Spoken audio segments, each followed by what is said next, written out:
The last round of matches on match day 2 at the ongoing 2023 Africa Cup of Nations in Cote d'Ivoire will be going down today, of course, Sunday. And 11 goals were scored in 3 matches yesterday, 57 goals scored so far in 21 matches. On that note, I welcome you to yesterday at the AFCON on South Africa. And of course, we'll be previewing the 3 matches that will be going down today at the competition. James Agberebi is here. James, you are welcome to the show. Yes, thank you, Femi. Yesterday we saw another exciting, explosive game between Angola and Mauritania. It was a massive game. I mean, I thought the game between Ghana and Egypt was an explosive one. I mean, that yesterday one was action packed. So we hope to see that as the game continues. Okay, all right. Of course, my name is Asha Loluwafemi. Let's go straight into it, James. 2-2 between Burkina Faso and Algeria. Algeria had to come back twice in that game. James, the Algerians seems to be punching below their weight at this competition. Well, you know, I knew that it was going to be a tough one for them, and the Burkinabes will be kicking themselves because they considered in stoppage time. I didn't mean they held on. It would have been 6 points in the bag and qualification sealed, but they allowed the Algerians back into the game twice. Bunija was Baghdad. Bunija was just all over them. You know, sniffing opportunities, and he was just taking them. You know, so I think they will kick themselves that they are not able to see the game off. The Algerians were just swinging in the balls. You know, just pumping in the balls, and luckily for them, Bunija was there to take the chances, you know. So they tend to keep their hopes alive, and so let's see what pans out in the next game. But for Burkina Faso, they still just have it all to do, but I still fancy them to go through. Okay, James, where does this result leave Algeria? They faced Mauritania in the final group game, and they have 2 points now from 2 matches here. Where does this leave them? Well, it doesn't leave them in a precarious situation. They believe, you know, on paper, they should be able to beat Mauritania. For the 2 points, if they win their last group game, they're going to be 5 points, which should be enough. That was why they were celebrating the draw. You know, at least put them in a nice place to go through. But Femi, I pity the Algerians, because if they think they're going to have a stroll in the park against the Mauritanians, it's going to be a big mistake. Because what I saw from that team, the 2 games they've played, it was so unfortunate that they lost those games. Those games we are a very tight game, very, very difficult situation, games for the opponent. And for me, the Algerians, fine, they want to fancy their chances, but Femi, they will have their work cut out. It's going to be very, very difficult for them. Okay, James, let's give credit to Burkina Faso, because 4 points from 2 matches now in this very, very tight group. They seem to know how to score goals, and we should expect them to get at least a result against Angola, and maybe book one of the 2 automatic slots in the group. Yes, that's why I said it will be painful for them that they were not able to hold on to secure 3 points, because I didn't mean they did that. Going into the final game would have been like a formality for them, but they are going to come up against an Angolan side that's pumped up, that will be full of confidence. You know, after securing their first AFCON win for like how many AFCONs back? I think the last time they won the AFCON game, if I'm not mistaken, was when they hosted in 2010. So the game against Mauritania was another opportunity for them to get another win. But they had to sweat for it.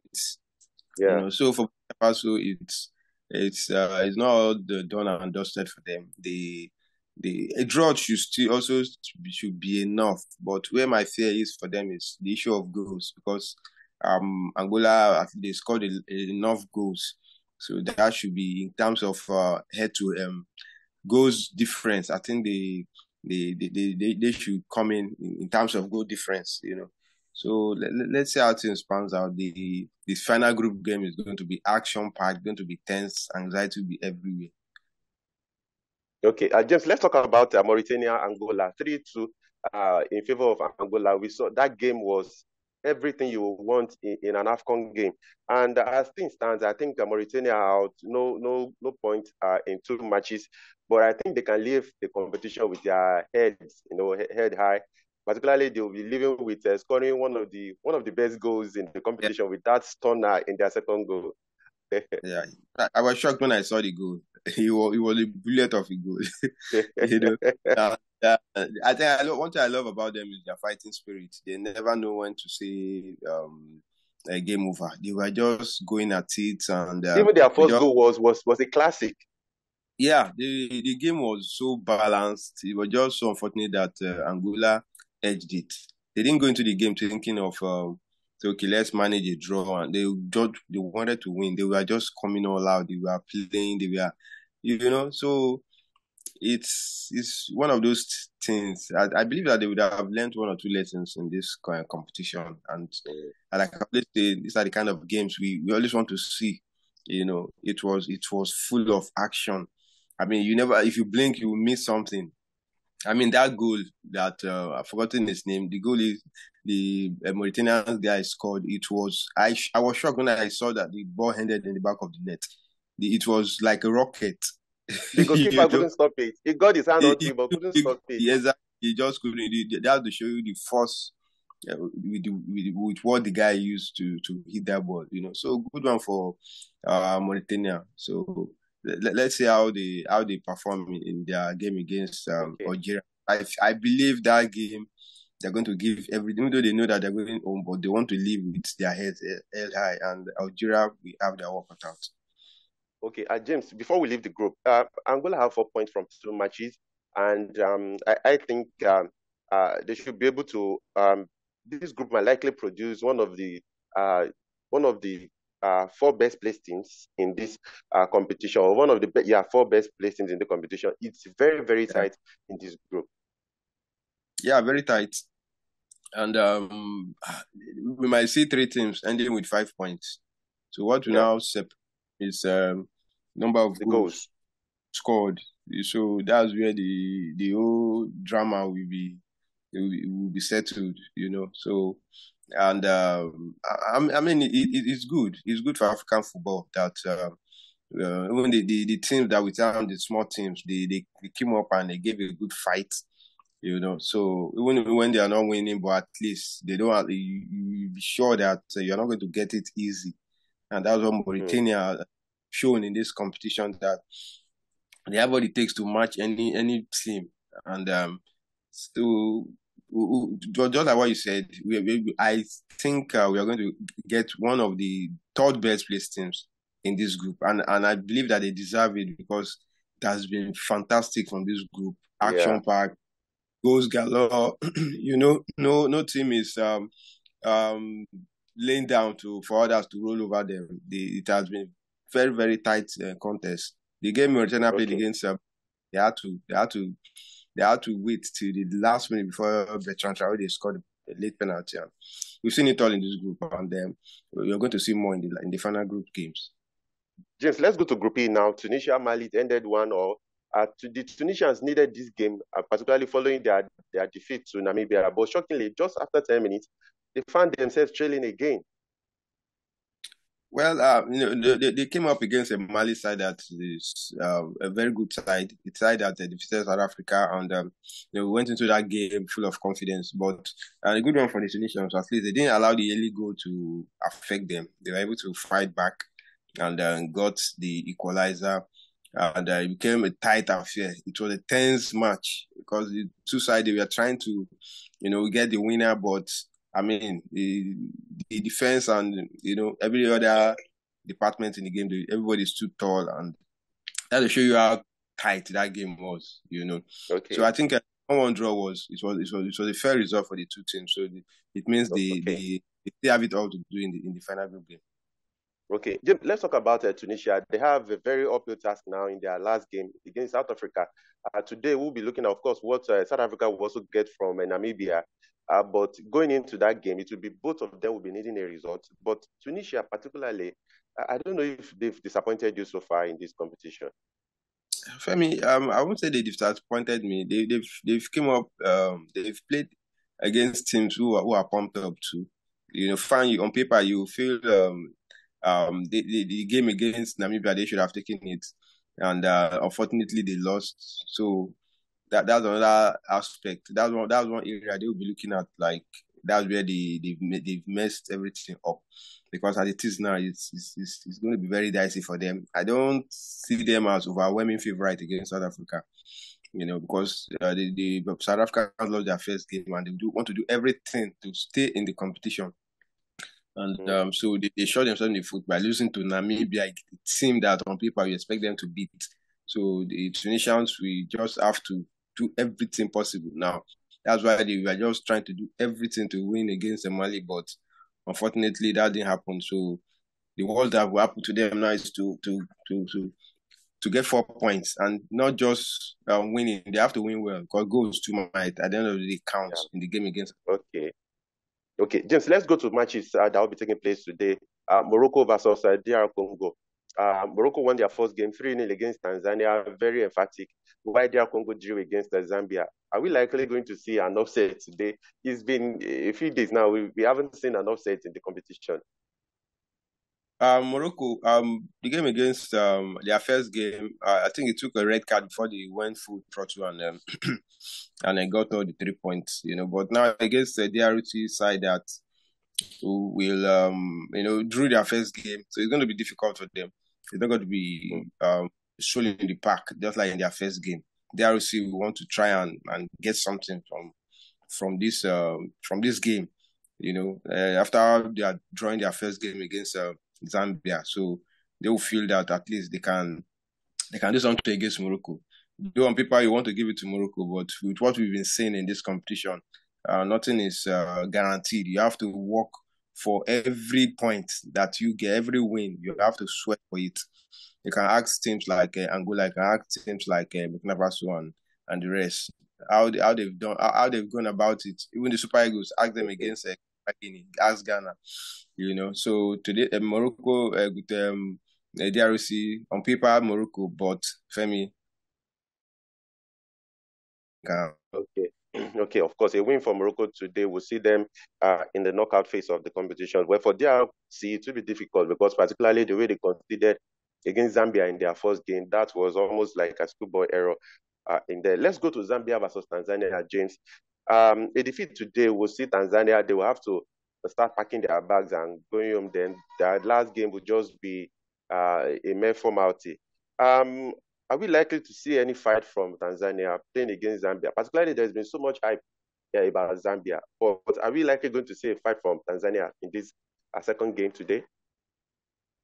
Well, I don't know the issue of Adel Amrouche, whether it would have affected the team, because now I think we're going to have a new coaching crew. Yeah, and, a new coach, Adem of Affairs, yeah.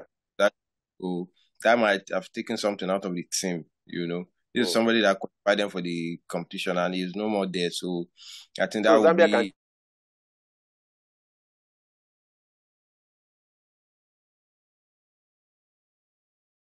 That would be available for this game. If the one that is whose spirit has been dampened because of what happened, or they're going to use that as a motivation for themselves. So everything boils down to how Zambia approach it. It's an opportunity, whether I like it or not. Tanzania is the whipping boys in this group, but I believe they will want to come out fighting. But I want to expect Zambia, even though it's by the hard rule, they just have to try and take it, because their next game is going to be against Morocco, and how that might pan out. So when you try and win this game, a draw should be enough. 5 points should be enough for them to scale through. So they just have to put in everything to take out the Tanzanians. Well said, James. I think Zambia will be aiming for their first win at the competition today. And with what has happened in the camp of the Tanzanians, I do not see them with a fight back. So we might likely be having another country exiting the competition today officially. Then, like I said earlier, the third game will just be a mere formality. James, lastly, South Africa and Namibia, this is a derby. This is more like a COSAFA competition in the AFCON. And Namibia will be motivated going into this game, coming back on their 1-0 shocking victory over Tunisia. What do you think we'll see in this game? And it's going to be feisty, like you usually say, But what else are we going to see? We're going to see a very tight contest, close one. It's going to be a difficult one to call because fine, you want to see South Africa might edge it, but the Namibians with the victory against Tunisia, nobody gave them that chance. They will come out fighting because that victory against Tunisia has kind of opened the door for them. So they if it means taking out their fellow Southern African brothers, they are ready to do that.